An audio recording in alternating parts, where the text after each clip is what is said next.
매년마다 이 조그마한 실수 때문에 학위 취득이 물거품되는 분들이 굉장히 많더라고요. 그래서 여러분들께 미리 공지를 해드릴 테니까 한 번씩 꼭 체크했으면 좋겠습니다. 그럼 실수 잡으러 가시죠!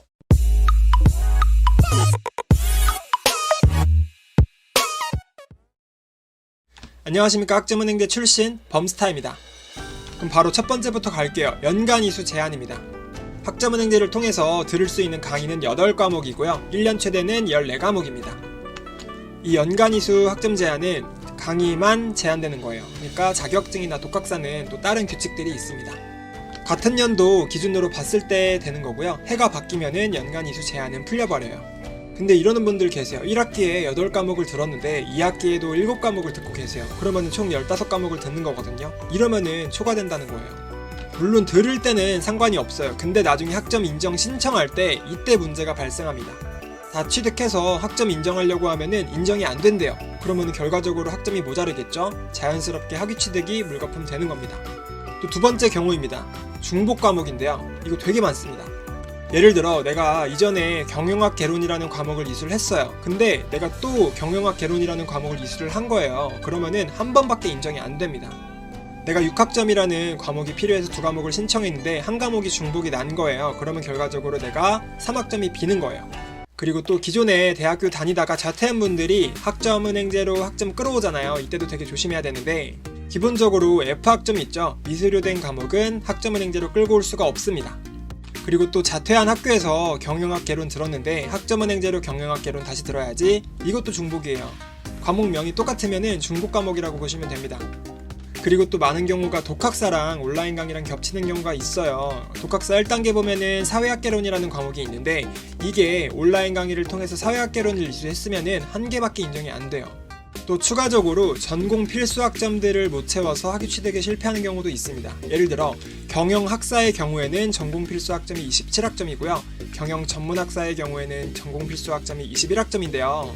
해당 과목들은 반드시 이수를 해줘야 학위 취득이 되는 거고요. 다만 자격증을 취득하시는 분들의 경우 전공 자격증은 전공 필수 학점으로 대체가 가능하니까 이 부분은 꼭 인지를 하셨으면 좋겠어요. 그리고 또 이거 너무 중요합니다. 전문학사와 학사의 과목 차이인데요. 이게 무슨 말이냐면 예를 들어 여러분들이 경영학과에서 무역학 개론을 이수를 하는 거예요. 이 무역학개론이라는 과목은 경영 전문학사에서는 교양으로밖에 인정이 안 되고요. 경영학사에서는 전공으로도 인정되고 교양으로도 인정되는 그런 전공 교양 호환 과목이거든요. 근데 만약에 내가 경영 전문학사로 진행을 하고 있는데 무역학개론을 전공 수업으로 채워야지 라고 해서 들었어요. 그러면 나중에 학점 인정할 때 보면은 교양밖에 인정이 안 되는 거예요. 그러니까 자연스럽게 전공 3학점이 비겠죠. 근데 이런 과목들이 굉장히 많아요. 무역학개론 말고도 굉장히 많기 때문에 여러분들이 과목을 꼼꼼히 조사를 해서 이수를 해야지 정확한 학위 취득이 되는 겁니다. 그래서 플래너도 믿으시면 안 되고요. 여러분들이 직접 체크를 한번 해봤으면 좋겠습니다. 그래도 이해 안 되시면은 댓글이나 카톡 남겨주시면 됩니다. 그리고 마지막으로 해드리고 싶은 말은 제도적인 내용은 아니지만 여러분들께 해드리고 싶은 말이 있어요. 본인의 상황에 맞게 플랜을 세워야 된다는 거예요. 학점은행제를 통해서는 되게 다양한 경로들로 뻗어나갈 수 있잖아요. 편입을 한다거나 대졸자 전형을 지원한다거나 대학원 진학을 한다거나 기사 취득, 각종 사회복지사 보육교사 자격증 취득 이런 것들이 있잖아요.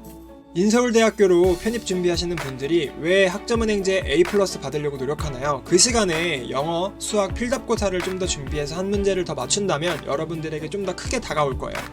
결국 우선순위를 두시라는 겁니다. 또 강의를 줄인다고 좋은 것도 아니에요.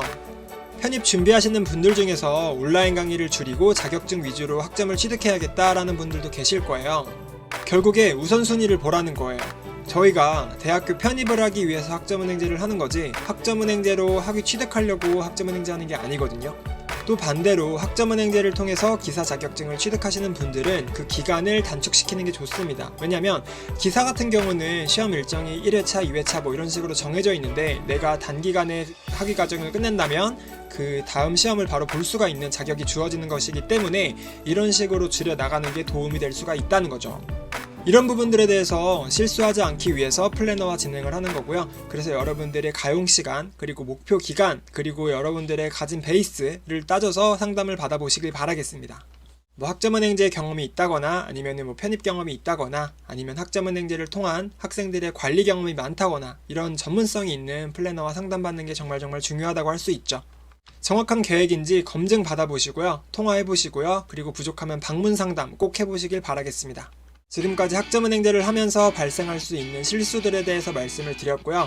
여러분들이 해당 영상을 통해서 여러분들의 플랜을 체크해보시고요. 꼭 실수를 발견해냈으면 좋겠습니다.